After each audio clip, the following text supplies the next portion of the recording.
Network. Ayan, ako, maraming issue ngayon tungkol sa edukasyon ulit ha. Yung mga batang nakita ko, ito to sa Inquirer, mamaya i-ano ko sa inyo, yung 1 in 4 Pinoy kids na mababang 5 taong gulang bansot. Meron hong inilabas na bagong pag-aaral dito. And then gusto nating malinawan lang kasi hilong-hilo rin ako doon sa mga lumabas sa balita po nung nakaraang araw kung ano itong streamlining dito sa pagtuturo, learning plan whatsoever. Ito, at kausapin natin si Ma'am Joyce Kaubat, tagapagsalita ng Kilos Senior High School Network. Tapos meron ding assurance sa DepEd na walang layoff sa bagong senior high school curriculum. Ma'am Joyce, magandang umaga po sa inyo. Salamat sa inyong pagpapaunlak po sa atin ngayong umaga. Good morning! Magandang umaga po. Opo. Sige. Nako, dami. Hindi ko alam kung anong unahin natin, Ma'am Joyce. Itanong. Siguro yung unang pinakamahalaga yata sa inyo, yung, sige, Strengthened Senior High School Curriculum. Kung hindi ako nagkakamali, meron din akong interview dito na ipinatitigil ito muna. May petition ito sa Supreme Court and I think hindi pa naglalabas dito ang Supreme Court ng final decision.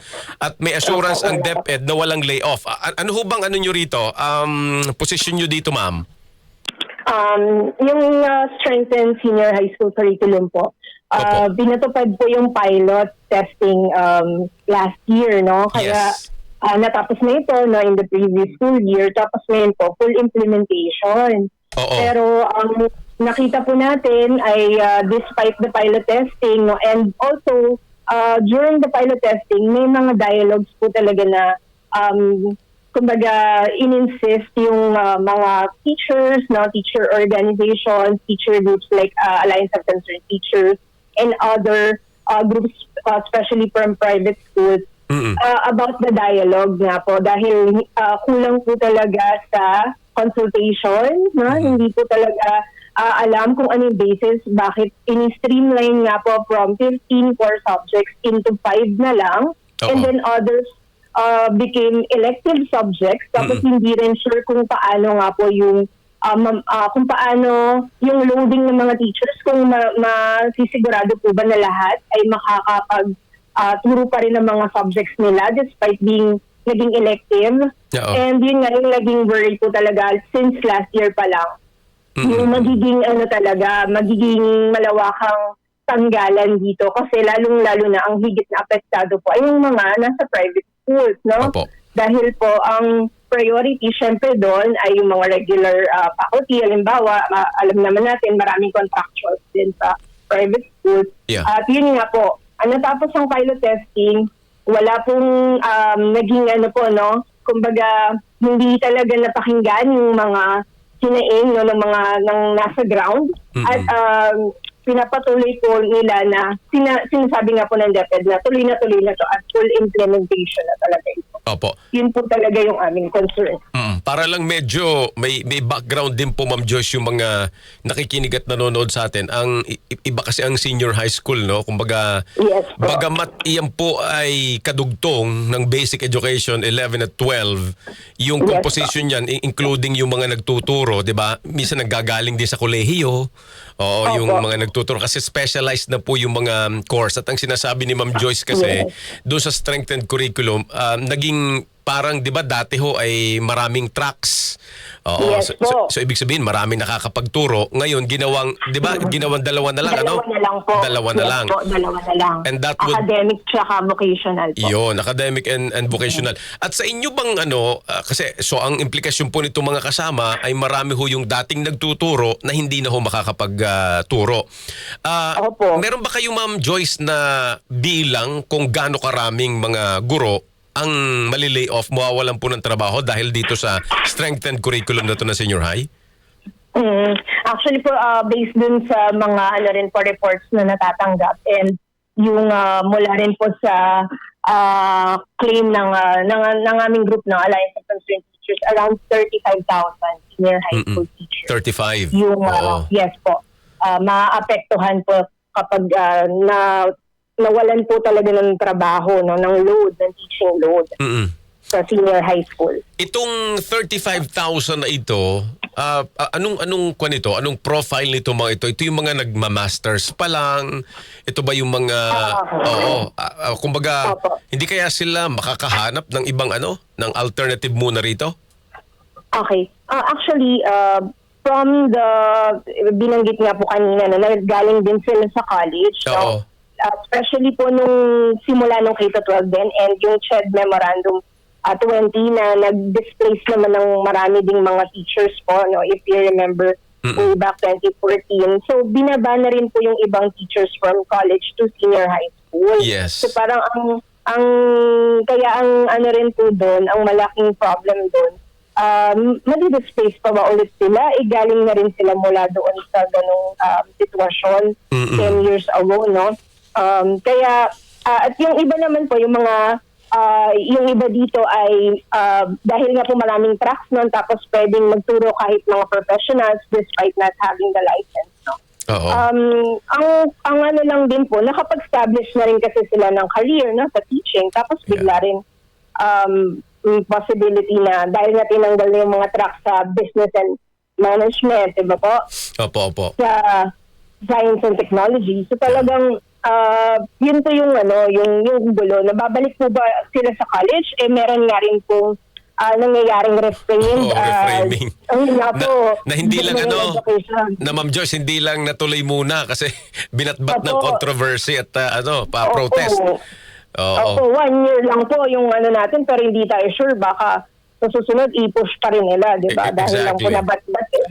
Exactly. So ang sinasabi mo Ma'am Joyce, Aba. tama kasi imaginein po ninyo mga kasama yung nasa 35,000 na yan. Ang ibig sabihin ni Ma'am Joyce dyan, yung nag-invest na, di ba, nag-teacher education yung iba. Di ba? Opo, nag-license na rin po. Nag-licensure, kumuha ng board exam. Opo. Hindi ho basta-basta kumukuha ng board. Pinapasa mo yung kumbaga may, Opo. ano pa ngayon, you have to have, ilan ba, 18 units of education. Opo, teaching units pa, yes po. Bago ka makakuha ng board. Anyway, Ng board. and then Ma'am Joyce, merong petition nga sa Supreme Court, no, na i-file dito. And ano ba ito? Wala pa kasing decision dito ang Supreme Court eh. Siguro ang magiging pag-assess dito ng Supreme Court is moot and academic na kasi pinapatupad na ito. Pinapatupad na, yun nga po. Oo. Masyado naman pong late. Kung Oo. dapat yan po ay na rin nila, aralin. Kasi po, ngayon pa lang, ang dami na pong talagang natanggal. Dahil po ang number one reason daw ay wala na nga pong teaching load. Hindi na daw masisigurado kung meron pang load na maibibigay. So tinanggal na po ang karamihan po sa amin sa private schools po. Dito po sa UBAC, meron na pong mga natanggal. Oo. Yun po, ano na po mangyayari. Right. Wala rin pong sa kanila, no? Walang ibang options na binigay na halimbawa, pwede ba sila mag-apply sa DepEd kung may mga items na pwedeng ibigay sa kanila dahil alam natin kulang na kulang din ng mga teachers sa DepEd. Pero wala pong talagang contingency plan, kumbaga yung DepEd mismo Okay. sa mga apektado. So on this issue na ipinatutupad na ito, what do you plan to do, Ma'am Joyce? Dahil po nabuo na namin yung yung network, yung senior high school network. Oo. So actually po, ngayon po meron kaming survey pa rin ongoing para po mas namin makalap yung mahalagang datos, no, at masuri ang mga karanasan ngayon at yung mga gaano kalawak na yung tanggalan. Kasi po talaga sa private school sa lalong-lalo na, gusto ko lang bigyang diin na napakahirap lahat mamapa. Kaya kailangan po namin, ito po may survey po kami sa aming Facebook page na Kilos SHS Network. Tapos nagsasagawa rin po kami ngayon ng mga General Assembly, no? Kasi kung halimbawa po dun sa General Education Curriculum na napa-stop nila at least for 1 year, bakit hindi naman po kaya kung sa DepEd din, sa senior high school din. Kaya po yung plano namin po na i-engage din po yung DepEd sa ganitong dialogue. Baka Ma'am Joyce, nahuli din yung pag-iingay Oo, kasi Oo. at least yung sa CHED, kami nga sa PS, sa Before Oo, talagang, well, may nag-leak kasing dokumento. kaya na. Opo. Anyway, sige, babantayan po namin yan. Siguro bago lang kita pakawalan, ma'am. Dahil ikaw, teacher ka din, Ma'am Joyce, no? Yes po, nagturo po ako sa senior high school po for 5 years. Oo, ngayon, aktibo ka pong teacher din? Opo, pero mula rin po dun sa nangyari nga po since last year, ako po yung isa rin po sa na-displace at Naku. lumipat na rin po ako. Oo. Pero nagtuturo pa rin po ako, no? Oo. Kaya lang yun nga po, ibig sabihin po yung subject po ay isa doon sa mga sinideline, no, na naging elective, kaya hindi na rin po ako, kumbaga, mapangakuan ng teaching load. Pero yun po talaga yung Yeah. yung nakakalungkot doon kasi 5 taon na po yun, no? So parang, saan na ako pupulutin nun. Kaya naghanap ako ng iba. Pero paano ping 35,000? Hindi Tama. naman po agad-agad Yeah, ganun agad. Yeah. Kasi we're trying to, ako matagal kong, nung isang araw ko pang pinapa-contact ang DepEd and it seems wala ho kaming makausap. Kasi naguguluhan ako dun sa, yung mga lumalabas na hindi ko alam kung press release lang ito, yung in-streamline din yung, parang binawasan yung task, administrative task ng mga guro sa mga lesson plan and all para makafocus sa teaching. Paano ba yon? Sa simpleng paliwanag, paano ba ma-unburden ngayon yung mga teacher? Kasi yan yung lumalabas sa lahat ng mga nakausap ko, mga binabasa natin. Ito yung overwork ng mga guro na hindi makafocus sa pagtuturo kasi bat-bat ng napakaraming papel administratively. Opo. Opo. Yun nga po yung binibida nila, no? Parang ang nga nila ay ma-unload nga ng ibang gawain yung mga teachers. Pero ang naman po doon, ang nakita po namin kasi doon sa strengthened senior high school curriculum, actually, mas kaunti yung subject, yung academic subject, pero mas papahabain po yung mga work immersions, no? Kumbaga, ang magiging po ng mga teachers na iba dyan, no, ay mas focus po nila na makapag internship ang mga bata, makapasok sila agad sa mga corporate setup para maging agad sila. Kumbaga, ang dito ay maging employable agad pagka-graduate daw po ng senior high school. So, ang nakikita po namin, binawasan nga po yung academic load, no? Kumbaga, pero yung mga teachers, hindi naman po talaga totoo na magiging na sila, hindi na overwork, no? Kasi nga, actually, ang problema nga rin sa ibang subjects po, no? Pinagsama yung dalawang discipline, like yung sa English and Filipino, pinagsama nila sa isang subject lang actually. Isang academic load. Kaya naguguluhan po yung mga teachers. Actually, ito po yung nangyayari ngayon sa ground. Wala pong, kahit po 1 year na sinabi na before the full implementation, wala pong nangyaring preparation sa mga teachers sa ground. Wala pong enough na retraining, retooling, no?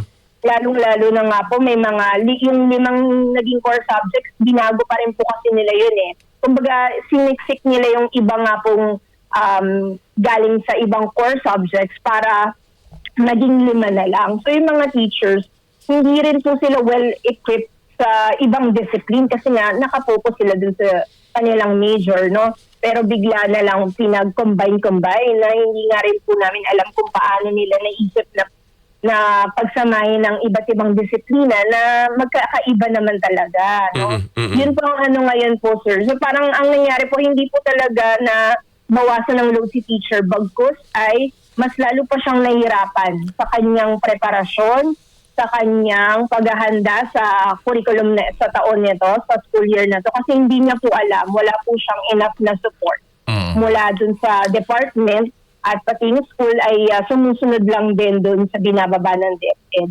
Yun po yung problema po ngayon sa ground. And parang, Ma'am Joyce, kasi sa haba din ng panahon na ako'y umuupo sa ganitong program, yung kakulangan ng consultation, kakulangan ng Yes. sapat na dialogue, paulit-ulit. Hindi na Opo. hindi na yan na-resolve. Opo, hindi po talaga. laging may mismatch, no, yung national policy Opo. yung and then yung on the ground. Yes, Anyway, on the ground. Yes sige, po. Ma'am Joyce, kami magbabantay sa inyong mga kilos, Kilos Senior Apa. Highs, Alliance of Concerned Teachers, and Apa. makikipag-ugnayan po ulit kami sa mga susunod na araw. Salamat po. Maraming salamat po. Thank you. Si Teacher Joyce Kaubat, tagapagsalita po ng Kilos Senior High School Network.